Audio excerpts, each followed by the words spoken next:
Okay, so welcome to this session. If you can all sit down. So our first speaker for this session is Johan Hofstad, and he's going to tell us about something interesting. Okay, yeah, I want to... Does that imply some people are not saying interesting things? Yeah, I want to tell you about an average case depth hierarchy theorem. And this is one, we'll be talking about small depth circuits. And this is just to fix some notation. We'll have small depth circuits. I'll let D denote depth. This is a depth 3 circuit. N will be the number of variables, and S will be the size, capital S will be the size of the circuit. And without really loss of generality, we can assume that the circuit has alternating levels of AND and OR gates. If it doesn't, we can make sure that happens and just increase the size by D or something. And this doesn't matter in the bounds we're getting. And why do we want to do this? Well, early on when we did this in the 80s, we thought this would be the first step in a long, victory road to proving lower bounds for real circuits. And, unfortunately, we still are on the first few steps here. I also think they're interesting on their own. And on top of it, if you care about relativized complexity, lower bounds for such things are actually important for constructing oracles to separate the hierarchy and such things.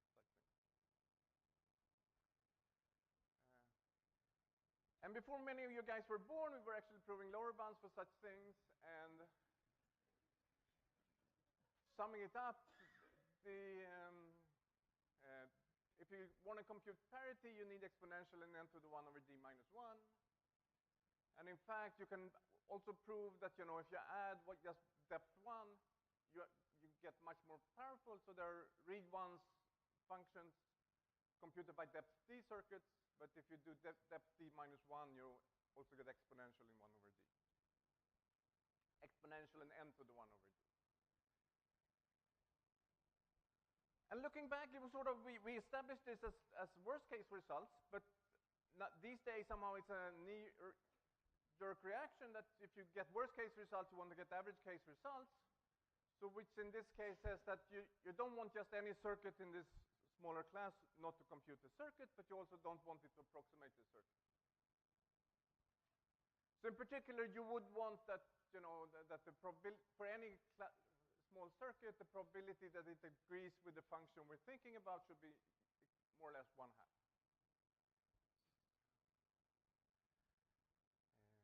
And in fact, for parity, it turns out not to be very difficult, especially if you just want little o1 there. If you really want the optimal result, you actually have to work harder and use some ideas that we didn't have in the 80s. And returning to this a couple of years ago, and sort of independently by Impagliazzo, Matthew, and Paturi, we got the optimal lower bounds there. That, in fact, if you have, size depth d, size s, and n, you actually have this expression of exponential n to the log s over d to the minus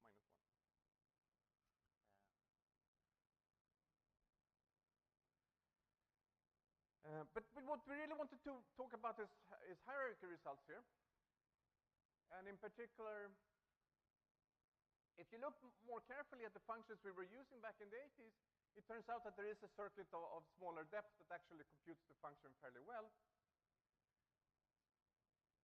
If you look even more closely at the results, you even see that there's a constant c that computes the function really well. So in fact, these were almost constant functions. So they weren't that hard to approximate. And somehow, I felt this was needed, This is the way, this method would never yield anything else. But then, it's great, there's a new generation coming around, and, at last Fox, Rossmann, Serveggio, and Tang proved that, in fact, you could get an average case result. So something I forgot to tell you before, that all these results we had works up to d, which is log n over log n. D didn't have to be a constant there. It could be a function of n, and you could just plug it in. So they proved, that I was getting this paper like, maybe 2 years ago now, or maybe a year and a half, and, it was a great result. I didn't think this would be provable. And it was, 50, 60 pages, and what do you do when you get such a result? Well, you start sort of to look at it, why didn't I prove this? What kind of new ideas do they have? Do I really have to read this? And then what you do is, well, you try to get the idea, and then you try to reprove it yourself, because it's so much more fun to prove things than to read things.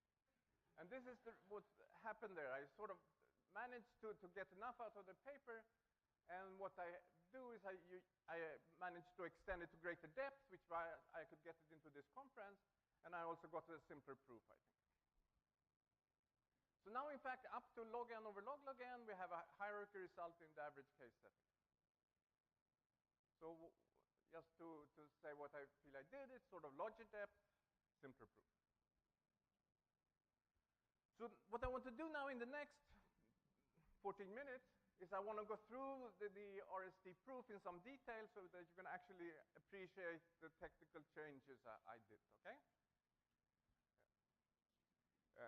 On the other hand, Li Yang didn't succeed in this in his 50 minutes the last time around, so maybe we should change the plan slightly. So instead, I'll back up and sort of try to see what difficulties I saw, 30 years ago. I'll give you an extremely simple sort of piece of news, what RST did, and then I'll hand wave what I did in a very, very vague sense, okay? So let's back up. How do you prove lower bounds for small depth circuits? Well, Mike Zipser said that, we should have restrictions. This is sort of such a simple and powerful idea. So I think we should remember it was his idea. And the restriction just gives values to most of the variables. So it gives values constant, zeros, and 1, and it keeps some variables that's stars. The most basic set of restrictions is RP, and that's when you give the stars the probability P, and the other ones are equally likely. And what's the reason we want restrictions in this is that restrictions simplify small depth circuits to a great extent. So the philosophy is that any function that survives a restriction is hard to compute by a small depth circuit. And parity is great because it's the most survivable function. As long as there's something left, it's hard to compute. But if we're going to prove lower bounds like today for something else, we'll have to be a little bit more careful. So there are two different approaches, but there's also this polynomial approximation method, but I'll be talking about the switching, method. So the key there is the switching lemma, and I hope you can see what the switching does. It takes a depth 2 circuit, it applies a restriction, and you can switch it. So you can change the ors to ands and adds to ors, and you maintain a small bottom fan-in. And then with a certain probability that depends on the P, the T, which is the bottom fan-in on top, and the target bottom fan-in S, you're successful. But think of this as you're successful with high probability. And for the parity result, now it turns out to be very simple. You just fix the parameters to something. We don't care what they are. You're going to apply switching. So let's try to prove lower bounds for depth 3 circuits. So you have a depth 3 circuit, and you can, in fact, assume it has small bottom fan-in. You apply a random restriction. And you look at all these depth 2 circuits. This has 3 depth 2 subcircuits, and you switch each of them. So with high probability, you can switch all these 3 circuits. I will move this to the top of the next page. But now you see we have 2 adjacent levels of AND gates. So you just make the shortcuts. You can go from the OR gates to the top AND gate, and we have a depth 2 circuit.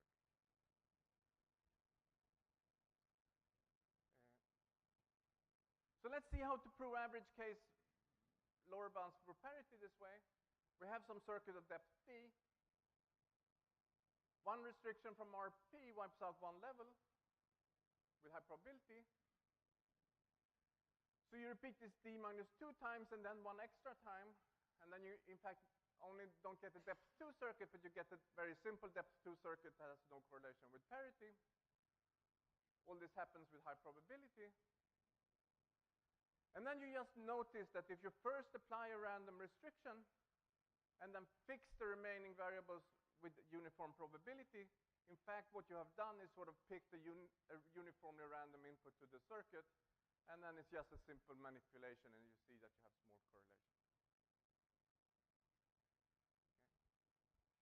But now I'm sort of into this part of the talk saying, what problems do we get for hierarchy theorems? Well, in the hierarchy theorems, we actually have two circuits lying around. And one is I want to call the defining circuit, this circuit that defines the function we want to prove is hard to compute. And we have this competing circuit we want to prove does poorly. And this competing circuit is so much bigger than the defining circuit. It's sort of an uneven game in that sense. And the only thing we have that is the defining circuit has depth 1 more.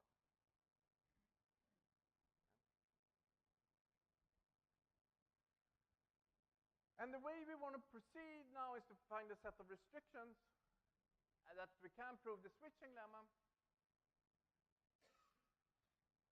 And we want the property that, after having done d-1 restrictions, the defining circuit still survives. And we also want that after having done this d-1 restrictions, when we fix the rest randomly, we get a uniformly random input.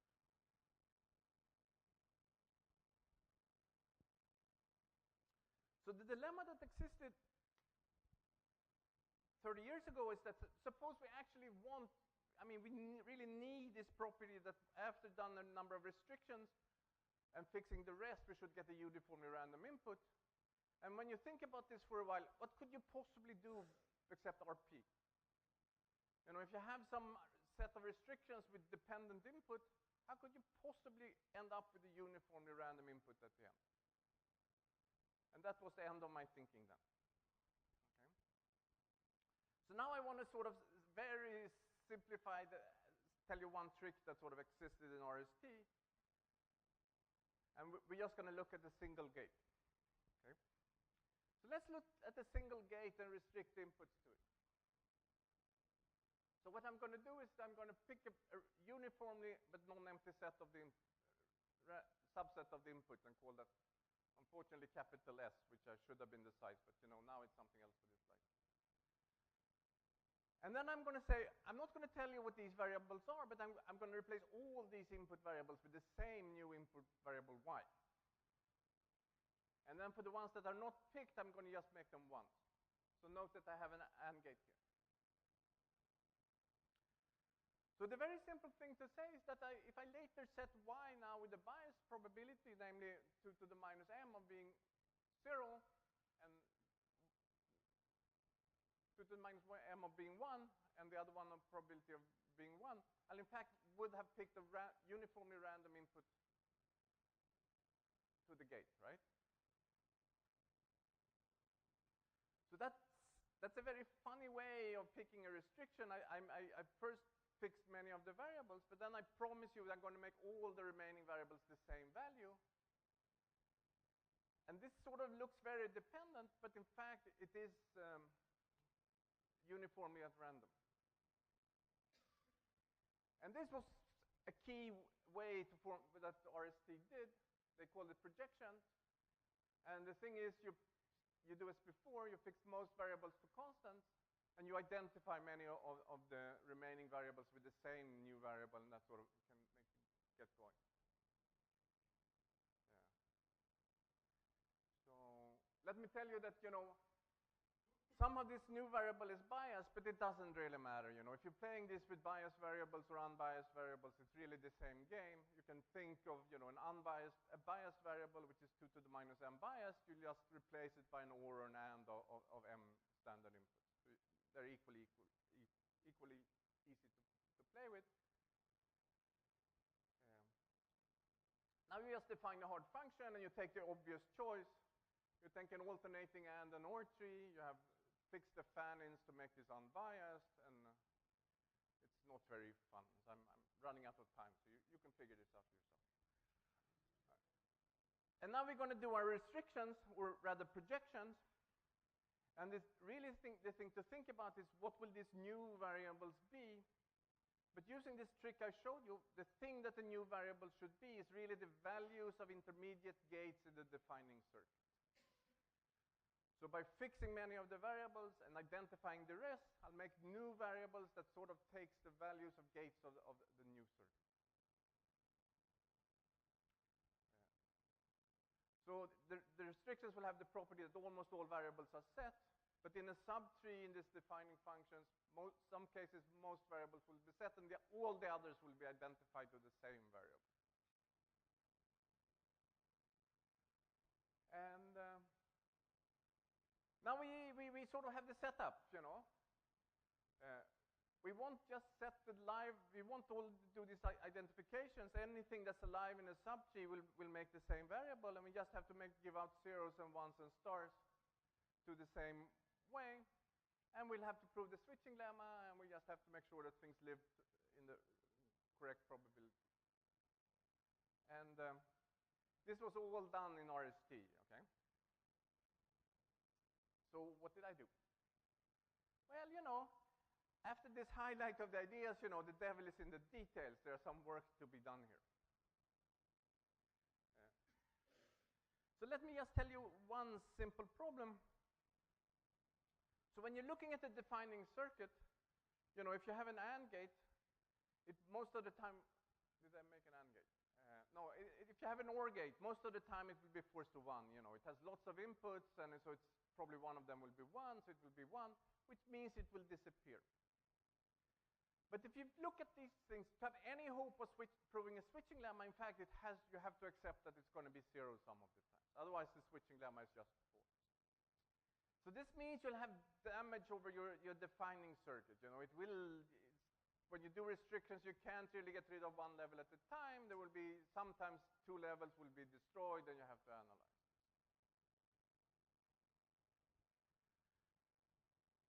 So this sort of means that there will be damage, and RST, they had cleanup stage. You know, you do the restriction, and then you clean up to make sure that you get a copy of the next function. And the other thing that they did, where I'm going to do different, is that they used a labeling argument to prove the switching lemma. And so clean up, I do the simplest choice. Don't clean up, okay? Keep going, just prove that things are sufficiently good at this point, so there's no cleanup. And in the switching lemma, I want to go back to proving it as I did a long time ago. Well, now I'll get back to this. As it was in my original paper, by an inductive argument with conditional probability.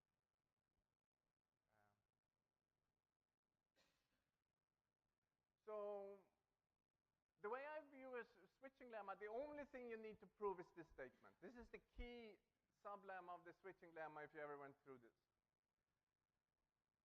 This is sort of saying that if you look at your restrictions, you bias on something which used to be that the function is forced to 1 by a restriction, and that your first clause is not equal to 1.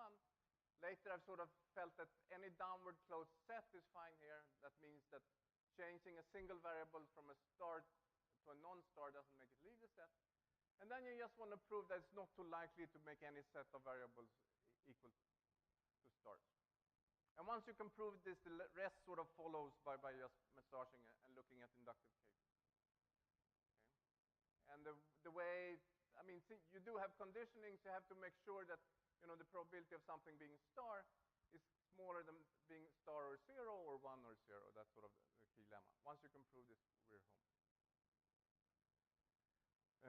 So let me return to saying something that I had forgotten when I sort of looked at this in connection with Mike Zipser's 60th birthday.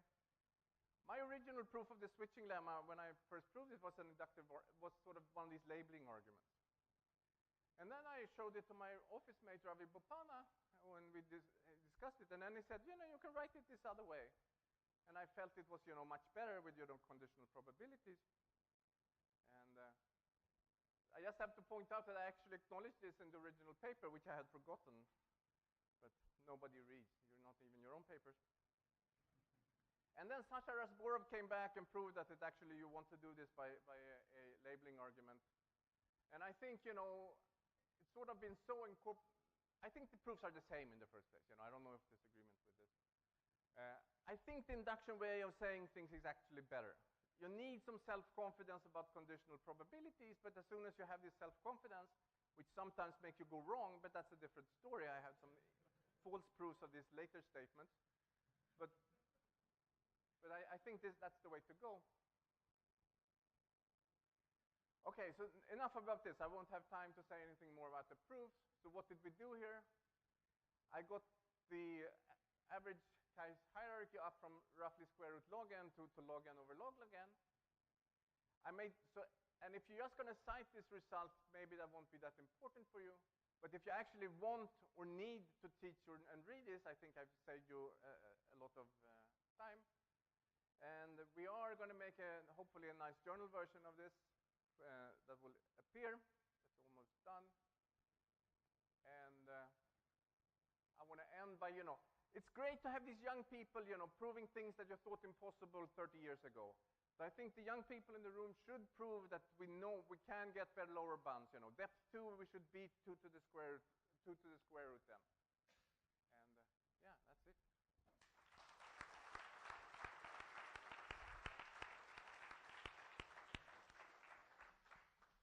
Any questions?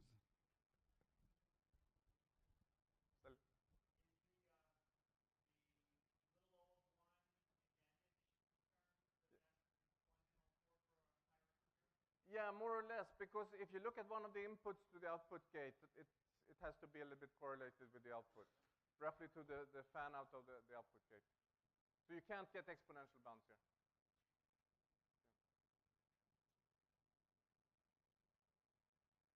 think using the method of conditional probabilities that nobody seems to know except for you, you can reprove all kinds of switching lemmas? Yeah. Maybe not. One has to try each time. No, yeah, so this statement, whether they're the same or not, yeah. In the simpler case, they're really the same.